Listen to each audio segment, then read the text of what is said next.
But whatever it is, have something that you go into this with, an organized, deliberate approach that maps back to the exact requirements in the law.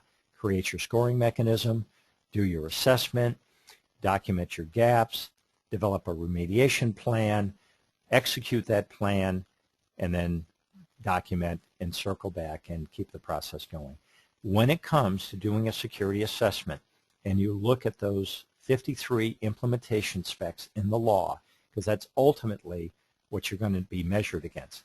And by the way, I sometimes describe the standard in the HIPAA security final rule is articulating what you need to do, and the implementation specifications are designed to communicate how you should go about doing it. We'll look at some examples in a minute.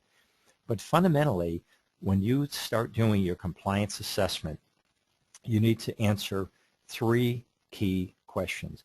Number 1, is it documented? It being whatever the relevant implementation spec requires.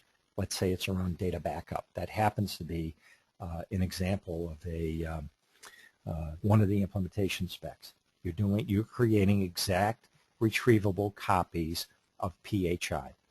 Is it documented? Do you have policies, procedures, evidence in the form of logs, etc., that you're actually doing it? You're documenting. Number 2, are you really doing it?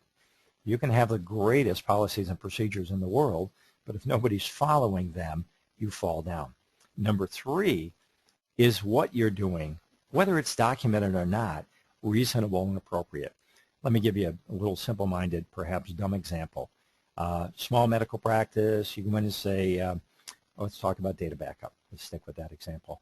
Do you have it documented? They say yes, then they hand over a 1-page piece of paper that says, Mildred, our office manager,